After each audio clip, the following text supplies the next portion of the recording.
nepalisrael.net, a complete online news portal with unlimited entertainment solutions.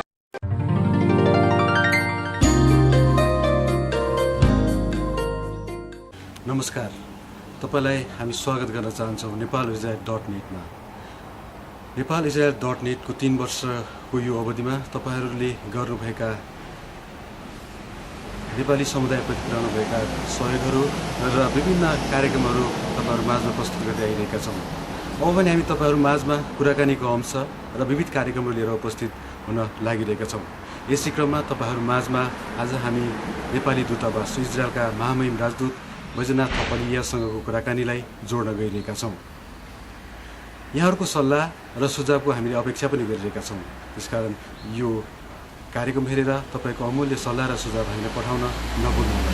अब हामी लाग्दैछौँ नेपाली राजदूतावासतर्फ, जहाँ नेपाली राजदूत महामहिम बैजनाथ थपलियाज्यू हाम्रो कुरामा रहिरहनु भएको छ। उहाँसँगको कुराकानी अबको अंशमा।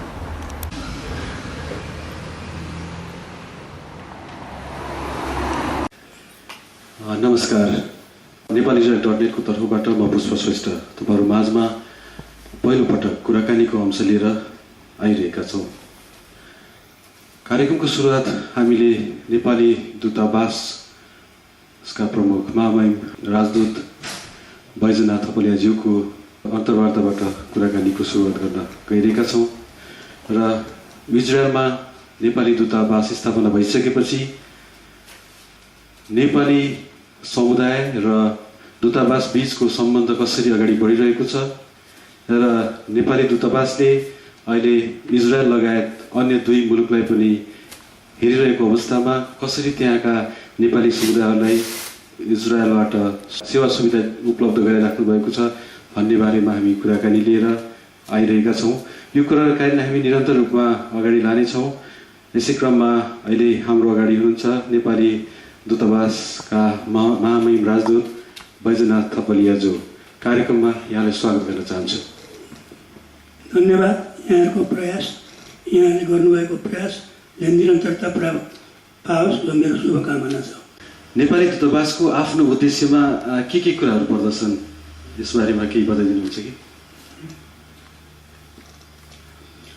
यो विश्व समुदायमा नेपालले के कस्तो योगदान पुर्याउन सक्दछ त्यसमा आफ्नो भूमिका निश्चित गर्नको लागि र वैदेशिक सम्बन्ध विस्तार गर्नको लागि सरकारले आफ्ना उद्देश्यहरू तय गरेको हुन्छ र त्यस अनुरूप नीतिहरू निर्माण गरेको हुन्छ र तिनै कुराहरूलाई इम्प्लिमेन्ट गर्ने, कार्यान्वयन गर्ने एउटा इकाइको रूपमा एम्बेसी रहेको छ र तिनै कुराहरू एम्बेसीले गर्दछ। र इजरायलको सन्दर्भमा हेर्दाखेरि हामीले के कुरालाई प्राथमिकता दिएका छौँ भने कूटनैतिक सम्बन्ध, 2 देशबीचको कूटनैतिक सम्बन्ध, रोजगार सम्बन्धी कुराहरू, कन्सुलर सम्बन्धी कुराहरू, यो पर्यटन सम्बन्धी कुराहरू, लगानी सम्बन्धी कुराहरू र यो सांस्कृतिक क्षेत्रमा सहयोग विस्तार गर्ने कुराहरूलाई हामीले प्राथमिकता चाहिँ दिएका छौँ। र 2 देशबीचको पारस्परिक सहमति अनुसार राष्ट्रिय हितलाई अभिवृद्धि गर्ने प्रयासमा पनि हामी लागिराखेका छौँ। र अहिलेको सन्दर्भमा हेर्दाखेरि नेपालबाट थुप्रै कामदारहरूले इजरायलमा आइरहेका छन्, काम गरिरहेका छन् र तिनीहरूको हितको रक्षा गर्ने र उनीहरूलाई आवश्यक परेको अवस्थामा कूटनैतिक र श्रम कानुन नियमअनुसार सेवा उपलब्ध गराउने र इजरायललाई एउटा भरपर्दो गन्तव्य स्थल नेपाली युवाहरूको लागि बनाउने प्रयासमा हामीहरू लागिरहेका छौँ। मोरिवरी नै आर्थिक यो उद्देश्यहरूलाई प्राप्त गर्नलाई हामीले प्राथमिकता दिएका छौँ। उसको उद्देश्यको बारेमा त प्रश्न पारिसक्नु भएको छ। जस्तै इजरायलमा काम गरिरहेका नेपालीहरू बीच के कस्ता समस्याहरू लिएर राजदूतावास नजिक आइपुग्ने गर्छन्? समस्याहरू विभिन्न प्रकारका समस्याहरू छन् र पहिले सुरुमा त के थियो भनेदेखि यो ठगीका कुराहरू थुप्रै आउँथे। लेनदेनका कुराहरू, मान्छे ल्याइदिन्छु भनेर थुप्रै पैसाहरू लिएका, पैसा फिर्ता नगरेका भन्ने कुराहरू थिए। आउँथे। ती कुराहरूलाई हामीले उनीहरूको उजुरी परिसकेपछि सम्बन्धित व्यक्तिहरूलाई पनि बोलाएर मिलापत्र गराउने कुराहरू, कतिपय कुराहरू मिलापत्र गराउने कुराहरू गरेका छौँ र कतिपय कुराहरू त्यो मिलापत्र अनुसार चाहिँ हामीले उता मन्त्रालयमा, सम्बन्धित मन्त्रालयमा सिफारिस पनि गरेका छौँ। यस्तो यस्तो प्रकारका केसहरू चाहिँ छन् यहाँ भन्ने प्रकारका कुराहरू पनि आएका छन्। र अरू कतिपय कुराहरू चाहिँ के छन् त भन्दाखेरि यो भिसा सकिएका कुराहरू, म्याच सकिएका कुराहरू पनि परेका छन्। उत्पीडनमा परेका कुराहरू पनि परेका छन्। कसैलाई चाहिँ रिपोर्ट गर्ने जस्ता प्रयासहरू पनि यहाँको रोजगारदाताहरूले गरेकोमा हाम्रो एम्बेसीले गएर आवश्यक सुविधा पुर्याएर उनीहरूलाई चाहिँ त्यस्तो डिपोर्टेसन हुनबाट रोकेको पनि छ र उनीहरूको हकितको लागि हामीले काम गरिरहेकै छौँ। र जेलमा भएकाहरूलाई पनि हामीले गएर भेटेका छौँ र आवश्यक जुन सुविधाहरू उपलब्ध हुन सक्ने कुराहरू हामीले उपलब्ध गर्न सकेका छौँ र कानुनी रूपमा सेवा उपलब्ध गराउनको लागि हामीसित एउटा आर्थिक वकिल राख्नुपर्ने कुराहरू पनि छन्। ती वकिल राख्नुको लागि हामीसित आर्थिक समस्याको कुराहरू चाहिँ छ र सायद ती कुराहरू पनि क्रमशः पूर्ति हुँदै जालान् भन्ने विश्वास दिन्छ। यहाँले कामदारको बारेमा बताउनु भएको छ, जस्तै जेलमा परेका कुराहरू पनि गर्नुभएको छ। अहिलेसम्म नेपाली कामदारहरूले कस्ता कार्य, अनुचित कार्यहरू गरेको कारणले चाहिँ उनीहरू जेल परेका छन् र ती सङ्ख्या कति छन्? जेलमा अहिले कति नेपालीहरू रहेका छन्? जेलमा महिला छन्। अब त त्यस्तो प्रकार फिजिकल एसल्टको कुराहरू आएको छ। अकाट्य प्रमाणको आधारमा उनले मुद्दा हारेकी छन् र त्यो जेलको समय पनि बित्न आँटिसकेका छन् उनको सायद। र अर्को चाहिँ के छ भने बेलमा छुटेका पनि छन् र अर्को चाहिँ जेलमा भन्दा पनि अब हस्पिटलमा पनि छन्, कुनै महिला हराएकी भन्ने कुराहरू पनि सुन्नुभएको होला। र उहाँको बारेमा पनि हामीले चाहिँ पुलिसहरूबाट के अरे पत्ता लगाएर उनको वेयरहाउसको बारेमा पत्ता लगाएर उनलाई राखेको छ र उनको परिवारसित पनि हामी सम्पर्कमा छौँ र परिवारसित सम्पर्कमा भएको हुनाले के गर्ने भन्ने बारेमा हामी फेरि निर्णय गर्नेछौँ। अलिकति श्रमको कुरा गरौँ। इजरायलको श्रम नियम 1951ले कामदारहरूलाई जुन दिएको एउटा निर्देशन छ, अधिकार छ, त्यो अनुसार चाहिँ यहाँ नेपाली कामदारहरूले त्यो जुन श्रम नियम छ त्योबाट चाहिँ वञ्चित हुन परिरहेको अवस्था छ। जस्तै तलबको सुविधाहरू हाम्रो पाइरहेको छैन, बिदाको सुविधाहरू पाइराखेको छैन र विभिन्न छन् श्रम नियमभित्र परेका कुरामध्ये पनि धेरै कुराहरूबाट चाहिँ वञ्चित रहिरहेको अवस्थामा त्यस्ता वञ्चित भएका कुराहरू लिएर, उजुरीहरू लिएर नेपालीहरू राजदूतावासमा कति आउने गरेका छन् नेपाली कामदारहरू र दूतावासले यस सम्बन्धमा के सहयोगहरू उपलब्ध गरिरहेका छन् ती कामदारहरूको पक्षमा? 1951 कुरा गर्नु होइन, त्यो श्रम कानुनअनुसार त्यो इजरायलीहरूले चाहिँ विदेशी कामदारहरू गर्दाखेरि एउटा कामदारसित रोजगार सम्झौता गर्नुपर्छ। उनीहरूको निजी बिमाको निजी स्वास्थ्य बिमाको कुरा गर्नुपर्छ। त्यसपछि त्यो उपयुक्त आवासको व्यवस्था, उनीहरूको तलबको कुराहरू, कति घन्टा काम गर्ने भन्ने कुराहरू, तलबका कुराहरू, बोनसका कुराहरू, विभिन्न सुविधाको कुराहरूको बारेमा त्यसमा उल्लेख गरिएको छ र कामदारले काम सुरु गर्नुभन्दा अगाडि त्यही प्रावधान अन्तर्गत रहेर रोजगारदातासित एउटा लिखित सम्झौता गरेर अनुमति लिएर त्यो काम गर्नुपर्ने हुन्छ। यस प्रकार कानुनद्वारा नै के गरिएको छ त भन्दाखेरि यो अधिकारहरू सुनिश्चित गरिएको छ। इजरायली सरह नै विदेशीहरूलाई पनि त्यस्तो एउटा वातावरण सिर्जना भएको छ। र अब यसमा चाहिँ के छ भनेदेखि वञ्चित भएका छन् सुविधाबाट भन्ने कुराहरू पनि सुन्नमा आइरहेको छ। वञ्चित हुनमा विभिन्न कारणहरू चाहिँ हुन सक्दछ। अब एउटा भाषाको कारण पनि हुनसक्दछ, अथवा इम्प्लोयरले चाहिँ, रोजगारदाताले चाहिँ सम्बन्धित कामदारलाई जानकारी नदिएको पनि हुनसक्दछ र कामदारले त्यो वास्ता नगरेको पनि हुनसक्दछ। जति दिन्छ त्यसैमा चित्त बुझाउने भन्ने प्रकारको एउटा प्रवृत्ति पनि छ हाम्रो नेपालीहरूमा। त्यस्तो कुराले पनि हो र त्यो पछि एउटा धेरै सहनशीलता पनि छ नेपालीहरूमा। र कतिपय अवस्थामा चाहिँ के छ भने जागिर छुट्ला कि भन्ने एउटा त्रासको कुराले पनि र एउटा कानुनी प्रक्रिया नपुर्याइकन एक ठाउँबाट अर्को ठाउँमा काम गर्न जाने कुराले गर्दाखेरि पनि धेरैजसो कुराहरू बाहिर नआएको पनि हुन सक्दछ। यस्ता पीडितहरू पनि हुन सक्लान्, विभिन्न कारणले गर्दाखेरि बाहिर नआएको पनि हुन सक्दछ। तर पनि के छ भने त्यो पीडित भएको अवस्थामा, रोजगारदाताबाट पीडित भएको अवस्थामा एम्बेसीमा त्यस्तो प्रकारको इन्फर्मेसन दिएमा एम्बेसीले त्यसमा एउटा सकारात्मक पहल गरेको छ। उनीहरूलाई के कस्तो सहयोग त्यतिखेरको अवस्थामा दिन सकिन्छ त्यो दिएको थिन्छ। पीडित पक्षलाई गएर भेट्ने काम, भ्याएसम्म भेट्ने काम र उनीहरूलाई उद्धार गर्ने काम पनि एमएससीले गरिरहेको छ।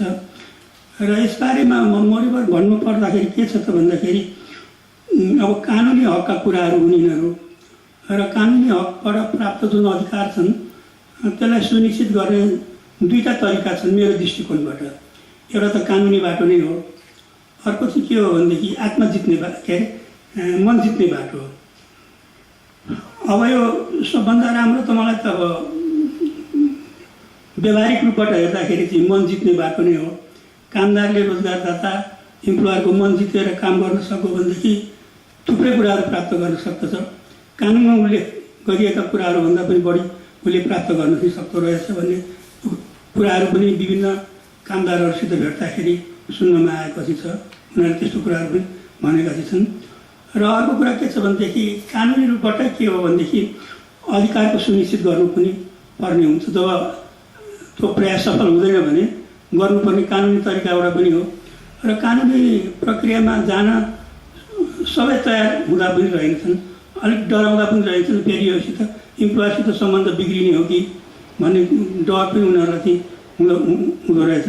र त्यसमाथि पनि अब अदालतमा गइसकेका कुराहरू छन् भनेदेखि र वकिल मार्फतै गर्नुपर्ने कुराहरू हुन्छ। र अब यो वकिल राख्ने आर्थिक क्षमता एमएससीको चाहिँ छैन।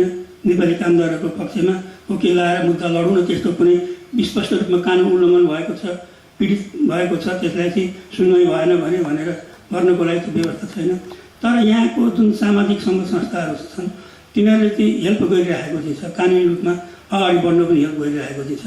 त्यस कारण त्यो सहयोगलाई नेपाली कामदारहरूले परिचालन गर्ने नै छन् भन्ने मलाई विश्वास लाग्दछ। यहाँ श्रमको कुरा गर्दाखेरि श्रम नियमले जुन अधिकार दिएको छ त्यो अधिकार अनुसार चाहिँ नेपाली कामदारहरूले सुविधा पाइरहेको छ भन्ने खालको कुरा गर्नुभएको छ। जस्तै श्रम 1991ले के भन्छ भने श्रम नियमले 8 घन्टा काम, 8 घन्टा आराम र 8 घन्टा मनोरञ्जन भनेको छ। तर यहाँ अधिकांश कामदारहरू चाहिँ 24 घन्टा काम गर्नुपर्ने बाध्यता छ। त्यसरी काम खटिरहेको अवस्थामा यो श्रम कसरी लागू भइरहेको छ भन्न सक्छौँ हामी? यो त अब के छ भने श्रम सम्झौतै त भएको त हुन्छ नि कामदारसित। त्यो सम्झौतामा स्वीकृति तपाईँले जनाइसक्नु भएको छ। भनेपछि यो कामदारहरूले स्वीकृति जनाइसकेपछि यो श्रम नियम काम लाग्दैन? होइन, त्यही अनुसारै तपाईँले त ठहराउ नि त कानुन अनुसार कसरी अधिकार पाउने कुरोमा जस्तै हजुरले भन्नुभयो यहाँको श्रम अनुसार चाहिँ श्रम नियम अनुसार चाहिँ अगाडि बढ्ने भनेर भन्नुभयो। तर यहाँनिर पछिल्लो समयमा नेपालीहरूले अत्याधिक रूपमा चाहिँ नेपालीहरूले दुःख पाइरहेको अवस्था छ। र आज हामी पनि नेपालीहरूकै दुःखको कहानीहरू लिएर तपाईँहरूको माझमा आइरहेका छौँ। 8 घन्टा 24 घन्टा खट्नुपर्ने अवस्था छ होइन। त्यस्तो अवस्थामा एजेन्सीहरूलाई भन्दाखेरि कामबाट निकालिदिने होइन, उसलाई कामै नदिने त्यस्तो खालको चाहिँ दुःखहरू दिइरहेको अवस्थामा यदि त्यो घटनाहरू जस्तै यस सम्बन्धीमा यो श्रम नियम जुन छ 1991 त्यो पूर्ण रूपमा लागू गर्नको निम्ति चाहिँ 51 जुन लागू गर्नको निम्ति चाहिँ राजदूतावासले कुनै पहल गर्न सक्दैन? होइन, त्यो त अब कामदार र रोजगारदाता बिचको जुन सम्झौता हो त्यही सम्झौता अनुसार नै चल्नु पर्यो नि त। किनभने त्यही सम्झौता अनुसार नै त्यही प्रावधानभित्र रहेर उसले अनुमति पाएको चाहिँ हुन्छ। त्यहाँ सम्झौतामा के त्यो यहाँलाई स्पष्ट पार्नु पर्दाखेरि कामदार र जुन इम्प्लोयर छ त्यो बिचमा कुनै पनि सम्झौता भएको हुँदैन। उनीहरूले 8 घन्टा काम गर्ने भनेको हुन्छ, तर त्यो घरमा काम गराउँदाखेरि चाहिँ उसले 24 घन्टा राति पनि एयरपोर्टमा चाहिँ उसले काम गरेर बस्नुपर्ने अवस्था छ। यस्तो गुनासोहरू नेपाली दूतावासमा आएको छ वा छैन? त्यसरी आइरहेको छैन, किनभने अब उनीहरू काम गर्न आएका हुन्। उनीहरू त 24 घन्टामा 8 घन्टा मनोरञ्जन भनेर उनीहरू त मागिरहेको त स्थितिमा लागु भएको छ। श्रम नियमले त्यो भन्छ भन्न खोजेको होइन, श्रम नियमले त भनेको यो त व्यवहारिकतामा कुराहरू आयो नि। अब मैले तपाईँलाई भने नि कतिपय कुराहरू के छ भने मन जितेर आउँछ कुरा भनेको चाहिँ। अब मन जितेर गर्नु हो भने तपाईँलाई कतिपय अवस्थामा चाहिँ राम्रो व्यवहार गरेको, इम्प्लोयरले कामदारलाई राम्रो व्यवहार गरेको, साथी सरहको व्यवहार गरेको पनि सुनिन्छ। कतिपय अवस्थामा चाहिँ त्यस्तै प्रकारको दुष्व्यवहार गरेको पनि हामी सुनेको थियौँ। होइन, ती कुराहरू छन्। तर मेन एउटा मानवीय स्वभावको कुराहरू चाहिँ हुन्छन् कतिपय कुराहरू, र कतिपय कुराहरू के छ भने कानुन र त्यसको व्यवहारिक उपयोगमा एउटा बिचमा एउटा ठुलो खाडल पनि छ। र त्यो बिचमा चाहिँ एउटा इम्प्लोयर र कामदारको बिचको एउटा समन्वय, एउटा अन्डरस्ट्यान्डिङले महत्त्वपूर्ण भूमिका खेल्छ। जस्तै अब यही कामदारकै कुरालाई म अगाडि जोड्न चाहन्छु। जस्तै इजरायलमा स्वास्थ्य बिमाको कुरा छ, कामदारहरूलाई स्वास्थ्य बिमाको कुरा ल्याएको छ र त्यो स्वास्थ्य बिमा सबैलाई उपलब्ध पनि गराएको छ। तर साधारण एउटा हात मड्क्यो भने उपचार हुन्छ, तर हात मड्केर अलिकति ठुलै रोग लाग्यो भनेदेखि त्यो चाहिँ उपचार हुँदैन र त्यो अवस्थामा आफैले पैसा खर्च गरेर चाहिँ उपचार गर्नुपर्ने बाध्यता छ। यो कुरोले पनि के भन्छ भने यहाँको श्रम नियममा उल्लेख भएको हुनसक्छ यो स्वास्थ्य बिमा पनि, तर त्यो पनि यहाँको कामदारहरूले पाइराखेको अवस्था छैन। एउटा हात मड्किँदाखेरि उपचार पाउँछ भने त्योभन्दा ठुलो रोग लाग्यो भने उपचार पाउँदैन। यस्तो गुनासोहरू आयो भने नेपाली दूतावासले सम्बन्धित निकायमा यसको लागि कुनै पहल गर्न सक्छ? अब यसबारेमा के छ भने अब मैले बुझेअनुसार चाहिँ त्यो इम्प्लोयरले कामदारबाट करिब 110 सेकल काट्छ आफ्नो तलब, उसको तलबबाट चाहिँ काट्छ स्वास्थ्य बिमाको लागि भन्ने कुराहरू। अब त्यो के हुन्छ भने त्यही अनुसारको कभर गर्छ त्यसले पनि। अब 110ले कति कभर गर्छ भन्ने कुराहरू आयो। यहाँले उदाहरण दिनुभएको छ, सानो कुरालाई हुन्छ भन्ने कुरा, ठुलो कुरा। अब यो कुरा के छ भने जस्तो अब पहिले नै के हुन्छ त भन्दाखेरि यो सम्झौता करार गर्दाखेरि इम्प्लोयर र इम्प्लोयको बिचमा चाहिँ करार गर्दाखेरि त्यो स्वास्थ्य बिमा सम्बन्धी कुरा पनि अनिवार्य रूपमा गरेको हुनुपर्छ उहाँ काम गरिन्जेलसम्मको लागि भन्ने कुरा छ। र यो अब त्यही अवधिमा पहिले नै सम्झौता गर्दाखेरि यी कुराहरू उल्लेख भएको हुन सक्यो भनेदेखि यस्ता समस्याहरू चाहिँ कम हुन सक्दछन्। तर सम्झौता भइसकेको चाहिँ हुन्छ। रोजगारदाता, कामदार र बिमा यी तीनटाको संस्थाको बिचमा जुन सम्झौता, त्रिपक्षीय सम्झौता भइसकेको हुन्छ, त्यो सम्झौतालाई अन्यथा व्याख्या गर्न हामीहरू चाहिँ सक्दैनौँ। किनभने त्यो उनीहरूको आफ्नो नियम र परिधि कानुनभित्र रहेर उनीहरूले त्यो गरेको चाहिँ हुन्छ। त्यस अवस्थामा अब एम्बेसीले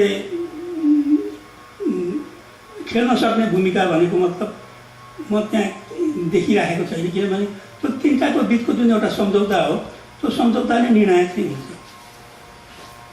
त्यही सम्झौता अन्तिम निर्णायक चाहिँ हुन्छ। र यसबारेमा चाहिँ बेला बेला चाहिँ कतिपय कामदारहरूसित चाहिँ यसो सरसल्लाह गर्दाखेरि चाहिँ ठिक छ, अब यो नियम कानुन अनुसार त यस्तै छ। अब त्रिपक्षीय सम्झौतामा जे छ 110ले जति कभर गर्छ ती कुराहरू कभर हुन्छन्। र एउटा कोष त्यस्तो प्रकारको लाग्यो भनेदेखि कसैले त सबैलाई लाग्ने भन्ने कुरा चाहिँ आएन। ठुल्ठुलो रोगहरू धेरैजसोलाई चाहिँ त्यही त्यसैले कभर गरि पनि हाल्ला। अब एक दुईजना फाटफुट अब थोरै भनौँ न, अब रियर केसेसहरू चाहिँ हुनसक्छ। त्यसको लागि एउटा पर्मानेन्ट मेकानिजम डेभलप गर्नु पर्ला भन्ने कुराहरू पनि बेला बेला आउँछ कुराहरू चाहिँ कामदार साथीहरूसित छलफल हुँदाखेरि। तर त्यो मेटेरियलाइज हुन सकिरहेको छैन। किनभने त्यस सम्बन्धमा पनि कसरी बनाउन सकिन्छ, त्यसको नियम कानुन पनि हुन्छ। त्यो नियम कानुनको परिधिभित्रै रहेर चाहिँ गर्नुपर्छ। र पनि त्यसलाई हामी छलफल हामी अगाडि बढाउन सक्दछौँ। अझै धनी एउटा त्यस्तो केही पर्मानेन्ट एउटा मेकानिजम बनाउन सकिन्छ कि जसबाट चाहिँ सबैले पैसा कन्ट्रिब्युट गर्न सकुन् र त्यो पैसा जम्मा भइसकेपछि त्यसैको मार्फतबाट चाहिँ त्यस्तो ठुलो रोग लाग्यो भने उनीहरूलाई चाहिँ सहयोग पुर्याउन सकिन्छ कि भन्ने कुरा। र यो कम्युनिटीले हेल्प पनि गरेको छ। कतिवटा केसेसहरूमा मैले सुनिरहेको पनि छ, पैसा उठाएर त्यसरी सहयोग पनि गरिरहेको छ। ठुल्ठुलो रोग लागेकोलाई चाहिँ, अलिकति नराम्रो रोग लागेकोलाई चाहिँ उनीहरूलाई चाहिँ सहयोग गर्नु पनि नेपाली कम्युनिटीले कम्युनिटीले पनि हेल्प गरिरहेको छ। यसै बारेमा हजुरको त्यो प्रश्नको उत्तर म काट्न चाहन्छु। जस्तै यहाँनिर धेरै सङ्घ संस्थाहरू खुलेको छ। कहिले स्वर्गीय अनिता तामाङको नाममा सांस्कृतिक कार्यक्रम हुन्छ, कहिले कुनै ठाउँमा आगो लागि भएको छ त्यहाँ सहयोग उठाउने कार्यक्रम हुन्छ। तर त्यो रकमहरू सही ठाउँमा लगानी हुनको निम्ति राजदूतावासले कुनै भूमिका खेलेको छ वा राजदूतावाससँग कुनै सरसल्लाह गरेर त्यो कार्यक्रम सञ्चालन गरेको छ छैन? वा कानुनी रूपमा यहाँ संस्था खोल्नु उचित हो होइन? कानुनी रूपमा भन्दा पनि यो चाहिँ एउटा सामाजिक कुरा चाहिँ हो। अब कानुनी रूपमा चाहिँ एनआरएम नै हो र संस्था एउटा सामाजिक भावनाले ओतप्रोत भएर सामूहिक एउटा प्रतिबद्धता जनाउनको लागि गठन भएका थिए हुन् तिनीहरू। कानुनी रूपमा त अब एनआरएमलाई नै मान्यता दिएको थियो त। र त्यसरी अब कसले मोबिलाइज गरेको भाइले जुन अलिकति सङ्केत गर्नुभयो नि, अब कसले त्यो रेस्पोन्सिबिलिटी लिने त? अब यो बिमाको कुराको त कुरा आइहाल्यो, त्रिपक्षीय सम्झौता छ, त्यसमा एमएससीले अन्यथा व्याख्या गर्न मिलेन। त्यो नियम कानुन सबै हामीलाई पनि लाग्ने त्यही हो, तपाईँहरूलाई पनि लाग्ने कुराहरू चाहिँ त्यही भयो, यहाँका नागरिकहरूलाई पनि त्यही कुराहरू चाहिँ लागु हुन्छ। र त्यो एउटा पर्मानेन्ट मेकानिजम कसरी गठन गर्न सकिन्छ भनेर बेला बेला छलफल चाहिँ हुन्छ, फेरि छलफल भयो त्यो कुरा सेलाएर जान्छ। सायद यसको रेस्पोन्सिबिलिटी कसरी लिने, त्यसको पनि नियम कानुन परिधि त हुन्छ। त्यसमा अझै त छलफल अगाडि बढाएर त्यसलाई के गर्न सकिन्छ त्यसमा हाम्रो सरकारले एउटा संस्थाको स्थापना भएको छ। अब यो जस्तो नेपालमा रहँदाखेरि जिल्ला प्रशासनको स्वीकृति लिएर मात्रै संस्था सञ्चालन गर्न सकिन्छ भने यो इजरायलकै कुरा गरिरहेको छु म। इजरायलमा राजदूतावासको स्थापना भइसकेपछि त्यहाँबाट स्वीकृति लिएर सञ्चालन गरेर कस्तो होला? त्यो स्वीकृति त म पनि पर्सनली त त्यही नै चाहने मान्छे हो, किनभने त्यसले गर्दा एउटा व्यवस्थित कुरा चाहिँ हुनसक्छ। तर त्यो अब यो कतिपय कुराहरू चाहिँ कानुनी रूपमा ठिक भए पनि सामाजिक र राजनीतिक रूपमा बेठिक हुँदा रहेछन्। त्यस कारण त्यो कुराहरूलाई कसरी सञ्चालन गर्ने समन्वय किन भइरहेको छ नि? के कारणले अड्किरहेको छ यो समन्वयमा? समन्वयमा त अब म यदि भन्छु त कस्तो छ भनेदेखि पहिले सुरुमा म आउँदाखेरि स्वागत गर्ने, राजदूतलाई स्वागत गर्ने भन्ने कुराहरू चाहिँ चलेको थियो। अनि त्यो एमएससीमा पनि आएका थिए विभिन्न संस्थाहरूले, र सबैले एउटा सामूहिक रूपमै के अरे गर्ने स्वागत गर्ने भन्ने कुरा थियो। त्यो पछि उनीहरूको आपसमै कुरा मिलेन, त्यो चाहिँ हुन सकेन। त्यस कारण त्यो उहाँहरूले नै जान्नुहुन्छ। मेरो चाहिँ सदिच्छा चाहिँ के छ भने एउटै अम्ब्रेलाभित्र आउँ भनेरै म कतिपय कार्यक्रममा जान्न पनि गइनँ पनि पहिले तपाईँहरू एउटै अम्ब्रेलामा आउनुहोस् अनि मात्रै जाउँला भन्ने किसिमले मैले कुराहरू पनि राखेँ, तर त्यो सफल हुन सकेको छैन। जस्तै यहाँनिर सुनिन्छ विभिन्न सङ्घ संस्थाहरूमा चाहिँ अनियमितताको कुरो आएको छ। त्यो कारवाही गर्ने जस्तै कहीँ पनि दर्ता नभइसकेपछि भोलि कानुनी रूपमा उभ्याउने ठाउँ कहीँ पनि छैन। त्यस्तो अवस्थामा चाहिँ मलाई यो स्पष्ट पारिदिनुहोस् कि दूतावासले एउटा छुट्टै समन्वय गरेर यी सङ्घ संस्थाहरू समन्वय गरेर राजदूतावास मार्फत सञ्चालन गर्दाखेरि चाहिँ अझ राम्रो हुन्थ्यो। यसको लागि समन्वयको लागि तपाईँहरूले कुनै कार्यक्रम वार्षिक योजना पार्नु भएको छ छैन? गर्नु भएको छैन? त्यस्तो समन्वय गर्न अनियमितता हुँदैन थियो कि भन्ने कुरोमा अनियमितता रोक्नु कुरा राम्रो कुरा चाहिँ हो। अब त्यो सम्बन्धमा सम्बन्धित सरकारवालाहरूको पनि त्यही दृष्टिकोण हुनु पर्यो नि त। त्यो सरकारवालाहरू सबैको त्यही दृष्टिकोण हुन्छ भने हामी त्यसबारेमा पोजिटिभ छौँ, त्यो कुरा हामी पनि चाहन्छौँ। तर सरकारवालाहरूले आएर हामीलाई पनि त्यो कुराहरू चाहिँ भन्नु पर्यो। कामदारकै कुरालाई निकाल्नु, अहिले हामी कामदारकै कुरामा छौँ। जस्तै रिइन्ट्री भिसामा चाहिँ नेपाल जाँदाखेरि जो कामदार छ, जो नेपाल जान लागेको छ, उसले नै यहाँनिर चाहिँ अर्को कामदार खोजेर राख्नुपर्ने हुन्छ। त्यस्तो अवस्थामा अत्याधिक भनौँ अहिले $2100 चाहिँ तिरेर जानुपर्ने अवस्था छ। त्यो रिइन्ट्री भिसामा अर्को कामदार राख्नु, साटोमा कामदार राख्नको निम्ति यदि त्यो के यहाँको कामदारहरूले खोज्नुपर्ने हो वा यहाँको नियमअनुसार यहाँको जुन एजेन्सीले खोजिदिने हो त्यो के जानकारी छ? त्यो पक्कै पनि एजेन्सीले गर्नुपर्ने हो।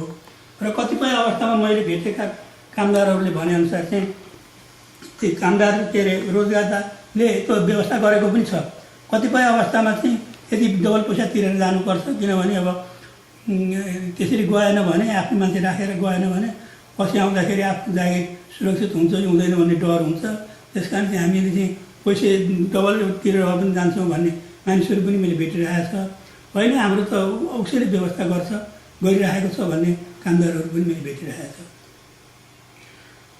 त्यस कारण उसकै काम हो, रोजगारदाताको काम निश्चय पनि हो, किनभने सम्झौतामा त्यो कुराहरू कामदारको काम होइन कि त्यहाँ उसले उसको साटोमा अर्को खोज्नु पर्ने, त्यो हामी कामदारको काम होइन होइन त्यो काम चाहिँ होइन।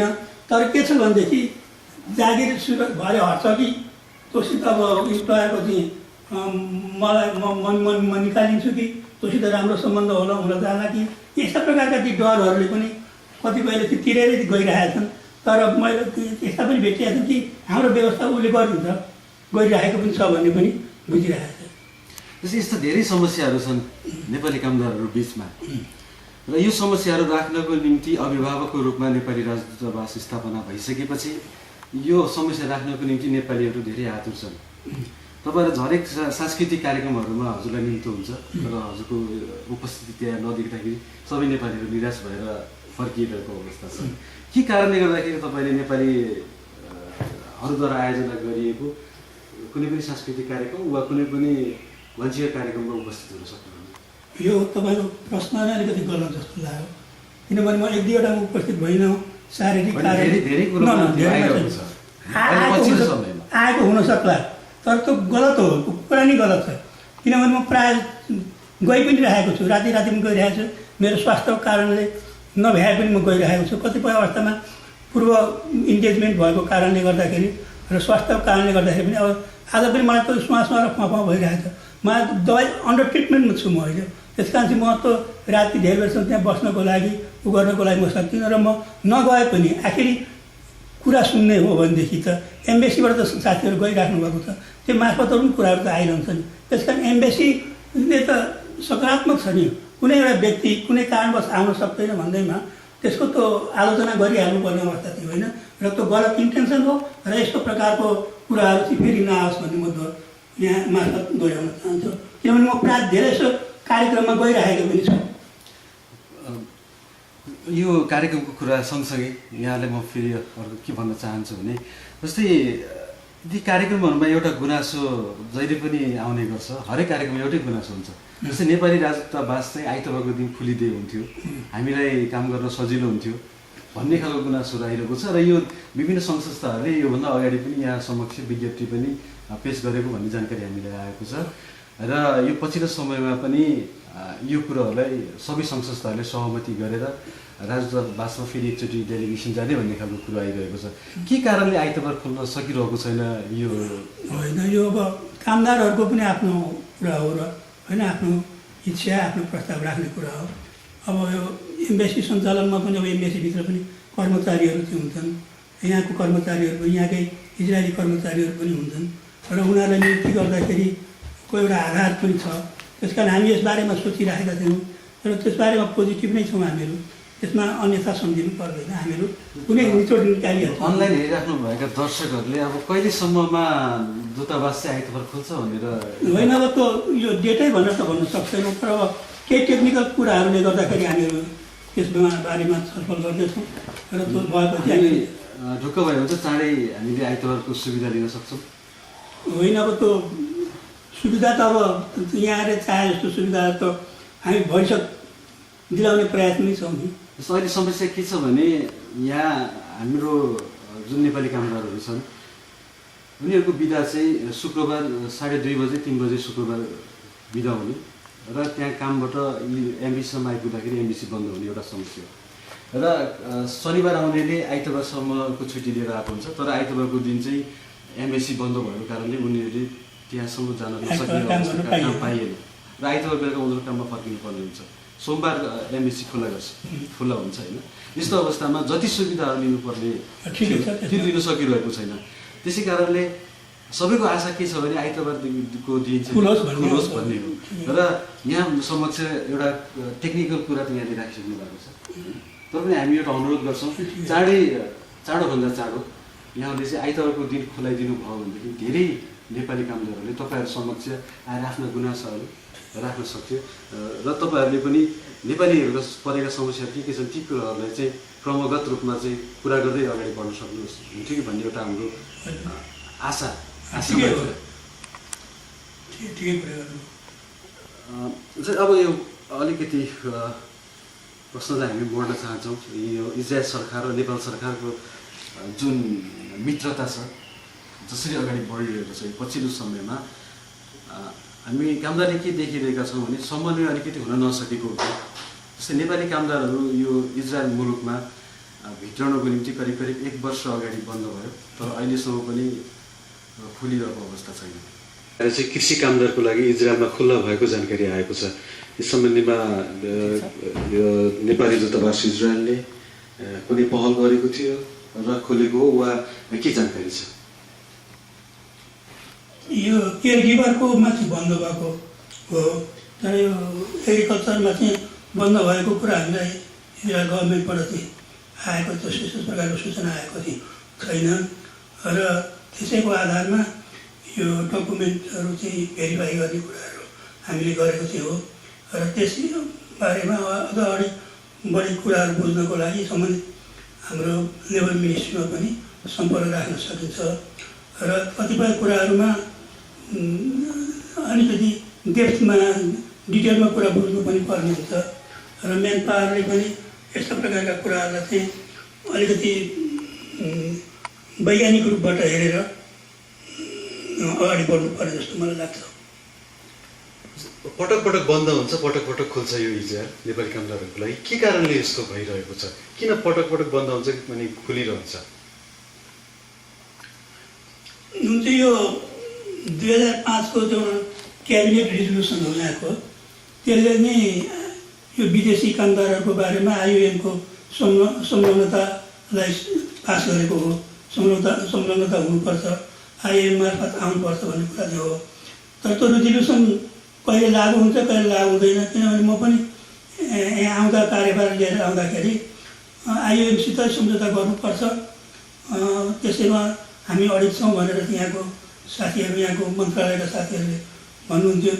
तर पछिबाट फेरि अब आइओएमसित सम्झौता नभइकन खुला भयो र फेरि बन्द भएको छ र फेरि के भन्छन् भनेदेखि त्यो अब आइओएमसित सम्झौता गर्नैपर्छ भनेर चाहिँ उहाँले अडिट लिइराख्नु भएको छ। त्यस कारण यो आइओएम उहाँहरू भनिराख्नु भएको चाहिँ के छ भने नेपाली कामदारहरू चाहिँ पीडित शोषित छन्, मेन पावरहरूबाट शोषित छन्, यिनीहरूबाट धेरै पैसा उठाइएको चाहिँ छ र उनीहरूलाई त्यो पैसा धेरै उठाइएको हुनाले चाहिँ एउटा स्लेभिसको रूपमा, एउटा दासको रूपमा उनीहरू चाहिँ रहिरहेका छन्। उनीहरूलाई त्यो ऋण तिर्न धेरै समय चाहिँ लागिराखेको चाहिँ हुन्छ। त्यसले गर्दा एउटा स्लेभिस जस्तो उनीहरूलाई बनाइरहेको हुनाले हामीहरू त्यो कुराहरू चाहिँ मन पराउँदैनौँ। उनीहरूको एउटा उचित के अरे कष्टको आधारमा चाहिँ उनीहरू यहाँ आउनु पाउनु पर्दछ र उनीहरूबाट चाहिँ बढी पैसा लिनु हुँदैन भन्ने कुराहरू चाहिँ छ। र यो तालिमका कुराहरू, भाषाका कुराहरूको अज्ञानताका कुराहरू पनि छन्। त्यो कतिपय चाहिँ तालिमै नभइकन आइरहेका छन्, भाषाको ज्ञान चाहिँ छैन। त्यही कारणले गर्दा हामीले रोक्नु परेको भन्ने प्रकारको कुरा चाहिँ छ।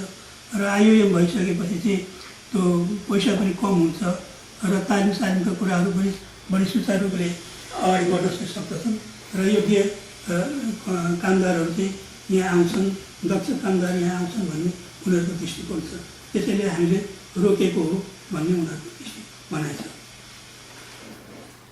हामी अब करिब अन्तमा आइसकेका छौँ। अब अन्तिम प्रश्न यहाँ समक्ष राख्न गइरहेको छु म। इजरायल नागरिकलाई नेपालप्रति आकर्षित गर्न नेपालको पर्यटकीय क्षेत्र, प्राकृतिक सौन्दर्यता, ऐतिहासिक स्थलहरूको बारेमा जानकारी गराउने के कस्ता कार्यक्रमहरू राजदूतावासले अगाडि बढाइरहेको छ यो पछिल्लो समयमा? प्रश्न पारिदिनुहोस् न। पर्यटन सम्बन्ध, यो पर्यटन सम्बन्धमा चाहिँ अलिकति के छ भने अहिले जति गइरहेका छन् पर्यटकहरू उनीहरू कम खर्चिला छन्, उनीहरूबाट धेरै खर्च हुँदैन र अलिकति मेच्योर टाइपका टुरिस्टहरू चाहिँ इजरायलबाट पठाउने सन्दर्भमा हामीहरू पहल गरिरहेका छौँ। सम्बन्धित ट्राभल एजेन्सीहरूसित कुरा गरिरहेका चाहिँ छौँ र त्यसबारेमा हाम्रो यहाँ कन्सुलेट जेनरल हुनुहुन्छ इलान निर, उहाँसित पनि हामीहरू सम्पर्कमा बसिरहेका छौँ र कसरी बढीभन्दा बढी मेच्योर टुरिस्टहरू चाहिँ नेपाल जान सक्दछन् त्यसबारेमा हामीहरू चाहिँ आपसमा सरसल्लाह गरिरहेका छौँ र सायद चाँडै नै यी कुराहरू चाहिँ अगाडि आउनेछन् जस्तो मलाई लाग्छ। अन्तमा नेपाली राजदूतावासको तर्फबाट सम्पूर्ण नेपाली कामदारहरू जति रहेका छन् इजरायल, साइप्रस र सेसेल्समा त्यहाँ रहेका कामदारहरूलाई के भन्न चाहनुहुन्छ, के सन्देश दिन चाहनुहुन्छ? सन्देश चाहिँ के छ भने अब जहाँ नेपाली रहे पनि नेपालीको एउटा नेपालीले के भनेर चिनेका छन् भने मानिसले नेपालीहरू शान्तिप्रिय छन्, नेपालीहरू परिश्रमी छन्, नेपालीहरू इमान्दारी छन्। यी कुराहरूको जुन 3टा मुख्य कुराहरू चाहिँ छन्, यी 3टा गुणहरूलाई चाहिँ नेपालीहरूले कहिले पनि नबिर्सिउन्, चाहे नेपालको सन्दर्भमा होस्, चाहे इजरायलको सन्दर्भमा होस्, चाहे साइप्रस, चाहे सेसल्सको सन्दर्भमा होस्, यी कुराहरू चाहिँ कायम राखिराख्न सकुन्। ईश्वरले यही सद्बुद्धि नेपालीहरूलाई दियोस्, यही मेरो शुभकामना छ। यहाँको अमूल्य समयको लागि नेपालीइजरायल.net धेरै धेरै धन्यवाद दिन चाहन्छ र आगामी दिनमा पनि राजदूतावासको सहकार्यमा राजदूतावासले गरिरहेको कार्यहरू सम्पूर्ण नेपाली कामदारहरू बिचमा पुर्याउनको निम्ति सहयोग गरिदिनुहुनेछ भन्ने हामी आशा पनि राख्दछौँ। धन्यवाद। धन्यवाद। फेरि पनि हामी भेट्ने नै छौँ। कुराकानीको अंशलाई हामीले बिट मारिसकेका छौँ। अवश्य पनि नेपाली राजदूतावासले नेपाली समुदायलाई पुर्याएको सहयोग र नेपाली समुदाय बिचमा परेको समस्याहरूलाई समाधान गर्नको निम्ति गरेको पहल तपाईँहरू माझमा महामहिम राजदूत बैजनाथ थपलियाज्यूले राखिसक्नु भएको छ। अवश्य पनि यी कुराकानीहरूबाट यहाँहरूको मनमा भएको खुल्दुलीहरू मेट्न सफल भयो होला भन्ने हामीले विश्वास गरेका छौँ र आगामी दिनमा अन्य व्यक्तिहरूको सँगको कुराकानी लिएर आउने बाचा गर्दै म पुष्प श्रेष्ठ र क्यामेराम्यान विष्णु प्रसाद तिमल सिन्हालाई बिदा दिनुहोस्। नमस्कार।